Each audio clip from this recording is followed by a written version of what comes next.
श्री स्वामी समर्थाची संपूर्ण कथा. श्री स्वामी समर्थ हे भारतातील महान संतांपैकी एक मानले जातात. त्यांना अक्कलकोट स्वामी म्हणूनही ओळखले जाते. त्यांच्या जन्माविषयी निश्चित माहिती उपलब्ध नाही. अनेक भक्तांच्या मते ते श्री दत्तात्रेयांचे तिसरे अवतार होते. असे मानले जाते की त्यांनी अनेक वर्ष हिमालय, काशी, गिरनार, पुरी, रामेश्वर आणि भारतातील विविध तीर्थक्षेत्रात भ्रमण केले. शेवटी ते महाराष्ट्रातील अक्कलकोट येथे स्थायिक झाले. तेथे त्यांनी हजारो भक्तांना मार्गदर्शन केले. स्वामी समर्थ नेहमी साध्या भाषेत बोलत असत. ते म्हणत, भिवू नकोस, मी तुझ्या पाठीशी आहे. या वचनामुळे लाखो भक्तांना आजही धैर्य मिळते. त्यांच्या जीवनात अनेक चमत्कार घडल्याच्या कथा प्रसिद्ध आहेत. त्यांनी आजारी लोकांना मानसिक आधार दिला, संकटात सापडलेल्या लोकांना योग्य मार्ग दाखवला आणि अहंकारी लोकांना नम्रतेचा धडा शिकवला. मात्र त्यांनी नेहमी श्रद्धा, सदाचार, प्रामाणिकपणा आणि ईश्वर भक्ती यावर भर दिला. त्यांच्याकडे राजा, रंक, श्रीमंत, गरीब, स्त्री, पुरुष असा कोणताही भेदभाव नव्हता. जो कोणी श्रद्धेने येईल त्याला ते प्रेमाने मार्गदर्शन करत. स्वामी समर्थांनी आपल्या आयुष्यभर लोकांना कर्मयोग, भक्ती, संयम, दया आणि सत्य यांचा संदेश दिला. त्यांच्या सहवासामुळे अनेकांचे जीवनात सकारात्मक बदल झाला. इसवी सन 1878 मध्ये अक्कलकोट येथे त्यांनी समाधी घेतली. आजही अक्कलकोट येथील त्यांचे समाधीस्थान लाखो भक्तांचे श्रद्धास्थान आहेत. भारतभर त्यांच्या मठामध्ये आणि मंदिरामध्ये दररोज नामस्मरण, आरती आणि भजन केले जाते. आजही भक्तांचा विश्वास आहे की श्री स्वामी समर्थ आपल्या भक्तांचे रक्षण करतात आणि संकटाच्या वेळी त्यांना योग्य मार्ग दाखवतात. म्हणूनच त्यांच्या नावाचा जप अनेक भक्त श्रद्धेने करतात. श्री स्वामी समर्थ. श्री स्वामी समर्थ.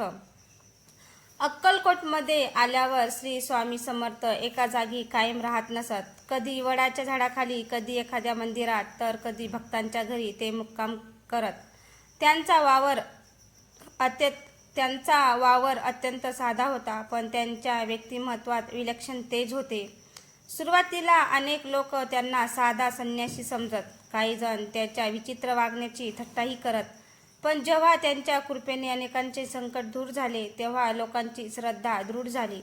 एकदा एक गरीब शेतकरी स्वामीकडे आला. अनेक वर्ष दुष्काळामुळे त्याचे सर्व काही उद्ध्वस्त झाले होते. तो रडत म्हणाला, स्वामी, आता माझ्या कुटुंबाला वाचवा. स्वामी समर्थ शांतपणे म्हणाले, काळजी करू नको, प्रयत्न सोडू नकोस, देवावर विश्वास ठेव. शेतकरी घरी परतला. काही दिवसातच जोरदार पाऊस झाला. त्याच्या शेतात भरघोस पीक आले. त्याने अक्कलकोटला येऊन स्वामीच्या चरणी कृतज्ञतेने नमस्कार केला. स्वामी त्याला म्हणाले, मी काही केले नाही. श्रद्धा, प्रामाणिकपणा, मेहनत आणि परमेश्वरावरील विश्वास याचे फळ तुला मिळाले. अशा प्रकारे स्वामी समर्थ प्रत्येकाला चमत्कारापेक्षा सत्कर्म, श्रद्धा, संयम आणि ईश्वर भक्तीचा मार्ग दाखवत असत. त्यांच्या दर्शनासाठी दूरदूरहून लोक येऊ लागले. कोणी धन मागत असे, कोणी आरोग्य, तर कोणी मन शांती. पण स्वामी प्रत्येकाला त्यांच्या कर्मानुसार योग्य असा उपदेश देत असत. स्वामी समर्थाच्या दर्शनासाठी दररोज शेकडो लोक अक्कलकोटमध्ये येत असत. कोणाच्या घरी आजार, कोणावर कर्जाचा डोंगर, तर कोणाच्या मनात दुःख. प्रत्येक जण आपापल्या व्यथा घेऊन स्वामींच्या चरणी येई. एकदा एक श्रीमंत व्यापारी स्वामीकडे आला. त्याच्याकडे भरपूर धन होते, पण मनाला शांतता नव्हती. तो म्हणाला, स्वामी, माझ्याकडे सर्व काही आहे, पण आनंद नाही. स्वामी समर्थांनी त्याच्याकडे पाहिले आणि म्हणाले, ज्याच्याकडे समाधान नाही तो खरा गरीब आहे. व्यापाऱ्याला आपल्या आयुष्यातील चूक समजली. त्याने गरजूंना मदत करायला सुरुवात केली. अहंकार सोडला आणि देवभक्तीचा मार्ग स्वीकारला. काही दिवसात त्याच्या मनाला खरी शांती मिळाली. दुसऱ्या दिवशी एक वृद्ध स्त्री स्वामीकडे आली. तिच्याकडे अर्पण करण्यासाठी काहीच नव्हते. तिने फक्त श्रद्धेने नमस्कार केला. स्वामी हसून म्हणाले, भक्तीपेक्षा मोठी भेट दुसरी काही नाही. ते ऐकून त्या वृद्धेच्या डोळ्यात आनंद अश्रू आले. तिला समजले की देवाला धन नव्हे तर निर्मळ मन आणि खरी श्रद्धा प्रिय असते.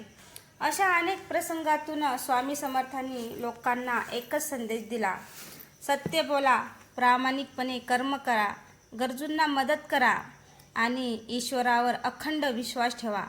त्यांच्या या शिकवणीमुळे अक्कलकोट हे केवळ एक गाव राहिले नाही, तर लाखो भक्तांच्या श्रद्धेचे तीर्थक्षेत्र बनले होते. काळ पुढे सरकत होता. स्वामी समर्थाची कीर्ती दूर दूर पसरली होती. राजे, सरदार, शेतकरी, व्यापारी, गरीब, श्रीमंत सर्वजण त्यांच्या दर्शनासाठी अक्कलकोटला येत असत. एकदा एक तरुण स्वामीकडे आला. तो अत्यंत निराश होता. अनेक प्रयत्न करूनही त्याला यश मिळत नव्हते. तो म्हणाला, स्वामी, मी खूप प्रयत्न करतो, पण प्रत्येक वेळी अपयशच ठरते. स्वामी समर्थांनी त्याच्याकडे प्रेमाने पाहिले आणि म्हणाले, अपयश म्हणजे शेवट नाही, जे तुला अधिक सक्षम बनवण्यासाठी आलेले असते. श्रद्धा ठेव, प्रयत्न करत राहा. स्वामीचे शब्द त्याच्या मनात खोलवर रुजले. त्याने पुन्हा नव्या उत्साहाने काम सुरू केले. काही वर्षांनी तो यशस्वी झाला आणि कृतज्ञतेने स्वामीच्या दर्शनाला आला. तो म्हणाला, स्वामी, तुमच्या एका वाक्याने माझे आयुष्य बदलले. स्वामी फक्त मंद स्मित करून म्हणाले, करता करविता परमेश्वर आहे. आपण फक्त आपले कर्तव्य करत राहावे. स्वामी समर्थाच्या सहवासात येणाऱ्या प्रत्येकाला वेगवेगळा अनुभव मिळत असे. कोणाला धैर्य, कोणाला आत्मविश्वास, तर कोणाला भक्तीचा मार्ग सापडत असे. त्यांनी लोकांना शिकवले की जीवनात कितीही संकटे आली तरी सत्य, संयम, दया आणि ईश्वरावरील विश्वास कधीही सोडू नये. आजही लाखो भक्त श्रद्धेने त्यांच्या नावाचा जप करतात. श्री स्वामी समर्थ, श्री स्वामी समर्थ, श्री स्वामी समर्थ. स्वामी समर्थाच्या जीवनातील अनेक प्रसंग भक्त परंपरा आणि लोकश्रद्धामधून प्रचलित आहेत. त्यातील तपशील विविध चरित्र ग्रंथांमध्ये वेगवेगळ्या स्वरूपात आढळतात. एके दिवशी अक्कलकोटमध्ये एक विद्वान पंडित आला. त्याला आपल्या ज्ञानाचा खूप अभिमान होता. तो स्वामी समर्थांसमोर येऊन म्हणाला, लोक तुम्हाला महान संत म्हणतात, पण तुमचे शास्त्रज्ञान किती आहे हे मला पाहायचे आहे. आजूबाजूचे भक्त शांत उभे राहिले. स्वामी समर्थ मात्र शांतपणे बसले होते. थोडा वेळ शांतता पसरली. मग स्वामी म्हणाले, पुस्तकातील ज्ञान डोक्यात राहते, पण ईश्वराचे ज्ञान हृदयात राहते. हे शब्द ऐकताच पंडित निरुत्तर झाला. स्वामी पुढे म्हणाले, ज्ञानामुळे जर अहंकार वाढत असेल तर ते अज्ञानच आहे. खरे ज्ञान माणसाला नम्र बनवते. पंडिताच्या डोळ्यात अश्रू आले. त्याने स्वामीच्या चरणी मस्तक ठेवले आणि म्हणाला, स्वामी, आजपर्यंत मी फक्त ग्रंथ वाचले, पण आज मी ज्ञानाचा खरा अर्थ समजलो. स्वामींनी त्याला आशीर्वाद दिला. त्या दिवशी उपस्थित असलेल्या सर्व भक्तांना एक मोठी शिकवण मिळाली. विद्या, संपत्ती किंवा संता यांचा गर्व करू नये. नम्रता, सेवा आणि भक्ती यातच खरे समाधान आहे. त्या दिवसापासून तो पंडितही अहंकार सोडून समाजसेवा आणि ईश्वर भक्तीत रमला. स्वामी समर्थ नेहमी सांगत, दुसऱ्याचे भले करा, सत्याचा मार्ग सोडू नका आणि प्रत्येक कर्म परमेश्वराला अर्पण करा. जीवन आपोआप सुंदर होईल. एकदा अक्कलकोटमध्ये एक आई आपल्या लहान मुलाला घेऊन स्वामी समर्थाच्या दर्शनाला आली. मुलगा अनेक दिवसापासून आजारी होता. अनेक उपचार करूनही त्याच्या प्रकृतीत फारसा फरक पडत नव्हता. आईच्या डोळ्यात अश्रू होते. ती स्वामींच्या चरणी बसून म्हणाली, स्वामी, माझ्याकडे आता तुमच्याशिवाय दुसरा आधार नाही. स्वामी समर्थांनी तिच्याकडे प्रेमाने पाहिले. त्यांनी आईला धीर दिला आणि शांत स्वरात म्हणाले, भिवू नकोस, श्रद्धा ठेव, परमेश्वरावर विश्वास कधी सोडू नको. आईने भक्तिभावाने नमस्कार केला आणि घरी परतली. पुढील काही दिवसात मुलाची प्रकृती सुधारू लागली. आई पुन्हा अक्कलकोटला आली. तिच्या डोळ्यात आनंद अश्रू होते. ती म्हणाली, स्वामी, तुमच्या कृपेने माझ्या मुलाला बळ मिळाले. स्वामी, तुमच्या कृपेने माझ्या मुलाला बळ मिळाले. स्वामी समर्थ मंद हसले आणि म्हणाले, सर्व काही त्या परमेश्वराच्या इच्छेने होते. त्याचे सतत स्मरण करा आणि चांगली कर्म करत राहा. हे ऐकून उपस्थित भक्तांच्या मनात श्रद्धा आणखी दृढ झाली. स्वामी समर्थ लोकांना नेहमी सांगत असत की संकटाच्या काळात घाबरू नये. धैर्य, प्रामाणिकपणा, सत्कर्म आणि ईश्वर भक्ती यांच्या आधारावर जीवनातील मोठीही संकटेही पार करता येतात. आजही अक्कलकोटला जाणारा प्रत्येक भक्त त्यांच्या समाधीसमोर उभा राहून एकच प्रार्थना करतो, श्री स्वामी समर्थ, आम्हाला सद्बुद्धी, धैर्य आणि सत्कर्म करण्याची शक्ती द्या. टिप: वरील प्रसंग हा भक्त परंपरेत आढळणाऱ्या स्वरूपाचा प्रेरणादायी कथन आहे. श्रद्धा आणि आध्यात्मिक परंपरा यांचा भाग म्हणून तो सांगितला जातो. तो ऐतिहासिकरित्या पडताळलेला प्रसंग आहे असा दावा नाही. अक्कलकोटमध्ये एकदा एक तरुण आला. त्याचे नाव गोविंद होते. तो मेहनती होता, पण सतत अपयश आल्यामुळे त्याच्या देवावरील विश्वास डळमळीत झाला होता. तो स्वामी समर्थासमोर उभा राहून म्हणाला, स्वामी, मी प्रामाणिकपणे जगतो, कोणाचे वाईट करत नाही, तरी माझ्याच वाट्याला इतके दुःख का येते? स्वामी समर्थ काही क्षण शांत राहिले. मग त्यांनी जवळ पडलेले एक आंब्याचे बी उचलले आणि गोविंदाच्या हातात ठेवले. स्वामी म्हणाले, हे बी आज लावले तर उद्याच फळ मिळेल का?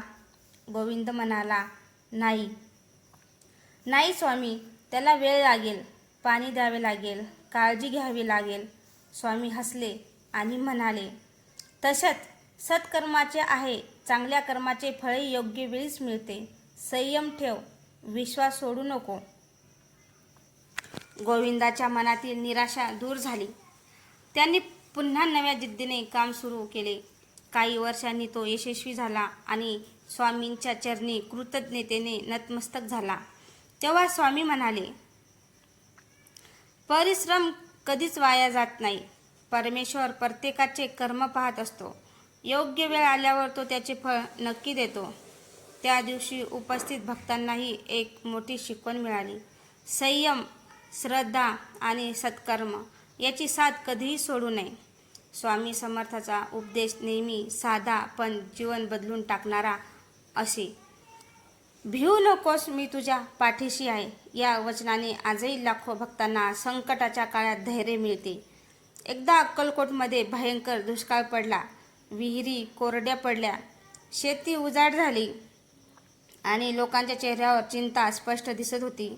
अनेक जण स्वामी समर्थाकडे येऊन म्हणू लागले, स्वामी, पाऊस पडत नाही, जनावरे उपाशी आहेत, आम्ही काय करू? स्वामी समर्थ शांतपणे सर्वांचे बोलणे ऐकत होते. त्यांनी गावकऱ्यांना सांगितले, एकमेकांना मदत करा, कोणालाही उपाशी झोपू देऊ नका, संकटात माणुसकी सोडू नका, देवावर श्रद्धा ठेवा. गावकऱ्यांनी स्वामीचा उपदेश मनापासून स्वीकारला. ज्याच्याकडे धान्य होते त्यांनी गरिबांमध्ये वाटले. ज्याच्याकडे पाणी होते त्यांनी ते सर्वांसाठी खुले केले. गावात एकोपा निर्माण झाला. काही दिवसांनी आकाशात काळे ढग दाटून आले. मुसळधार पाऊस सुरू झाला.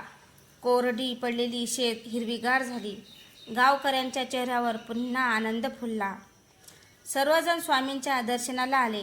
ते म्हणाले, स्वामी, तुमच्या कृपेने आमचे संकट दूर झाले. स्वामी, तुमच्या कृपेने आमचे संकट दूर झाले. स्वामी समर्थ मंद स्मित करत म्हणाले, माझी कृपा नव्हे, तुमची एकता, परस्परांची सेवा आणि परमेश्वरावरील अढळ विश्वास यांचे हे फळ आहे. त्या दिवशी स्वामींनी सर्वांना सांगितले, संकटाच्या वेळी जो दुसऱ्याच्या मदतीला धावून जातो त्याच्यावर परमेश्वराची कृपा सदैव राहते. हा संदेश ऐकून अनेकांनी आयुष्यभर गरजूंना मदत करण्याचा संकल्प केला. अशा प्रकारे श्री स्वामी समर्थांनी केवळ आध्यात्मिक मार्गच दाखवला नाही, तर समाजात प्रेम, दया, सेवा आणि ऐक्य यांचे महत्त्वही शिकवले. श्री स्वामी समर्थांनी केवळ आध्यात्मिक मार्गच दाखवला नाही, तर समाजात प्रेम, दया, सेवा आणि ऐक्य यांचे महत्त्वही शिकवले. टिप: हा प्रसंग प्रेरणादायी स्वरूपात मांडलेला आहे. श्री स्वामी समर्थाबद्दल असे अनेक कथा भक्त परंपरेत प्रचलित आहेत, परंतु सर्व प्रसंग ऐतिहासिकदृष्ट्या पडताळलेले आहेत असे निश्चितपणे म्हणता येत नाही. अक्कलकोटमध्ये एक दिवस एक सैनिक स्वामी समर्थांच्या दर्शनासाठी आला. अनेक युद्धात लढल्यामुळे त्याच्या मनात भीती, अपराधपणा आणि अस्वस्थता भरली होती. रात्री त्याला झोप लागत नव्हती. तो स्वामीच्या चरणी बसला आणि म्हणाला, स्वामी, बाहेरच्या शत्रूंना हरवले, पण मनातील भीतीला हरवू शकत नाही. स्वामी समर्थांनी त्याच्याकडे प्रेमाने पाहिले आणि म्हणाले, मन जिंकले तर जग जिंकले, मन हरले तर सर्व काही हरले. सैनिकाने विचारले, मन शांत कसं होईल? स्वामी म्हणाले, राग सोड, द्वेष सोड, अहंकार सोड. दररोज परमेश्वराचे नामस्मरण कर आणि निष्काम भावाने आपले कर्तव्य करत राहा. हे शब्द सैनिकाच्या हृदयाला स्पर्शून गेले. त्यांनी स्वामीच्या सांगण्याप्रमाणे जीवन जगायला सुरुवात केली. काही महिन्यात त्याच्या मनातील भीती कमी झाली आणि त्याला अंतःकरणात शांती मिळाली. तो पुन्हा अक्कलकोटला आला आणि म्हणाला, स्वामी, तुम्ही मला नवीन जीवन दिले. स्वामी समर्थ हसून म्हणाले, मी काही दिले नाही. तुझ्या श्रद्धेने आणि प्रयत्नाने तुला तुझा मार्ग सापडला आहे. उपस्थित भक्तांकडे पाहून स्वामी पुढे म्हणाले, प्रत्येक माणूस आयुष्यात एखाद्या युद्धाशी लढत असतो, पण सर्वात मोठे युद्ध बाहेर नसते, ते आपल्या मनात असते. जो मनावर विजय मिळवतो तोच खरा विजयी असतो. स्वामीचे हे शब्द ऐकून सर्व भक्त शांत झाले. प्रत्येक जण आपल्या जीवनाचा विचार करू लागला. अक्कलकोटच्या त्या पवित्र भूमीत आजही लाखो भक्त श्रद्धेने एकच